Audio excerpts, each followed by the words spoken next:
प्रणाम।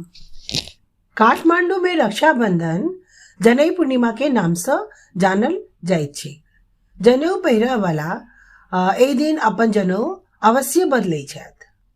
ओ सब विभिन्न तरहक जलाशय लग में जाकर विशेषकर ढूंगे धारा जे कि ओहिठाम के जलक प्रमुख स्रोत अइ ओहिठाम जाकर स्नान केलथि तथा मंदिर में पूजा अर्चना केला के बाद पुजारी सबसँ टीका लगवा कर रक्षासूत्र बंधवाबै छथि। मंदिर परिसर में सेहो बड़का मेला लगै छै जेमे पैघ सँ लऽ कऽ बच्चा तक सब बहुत मस्ती करैत छथि।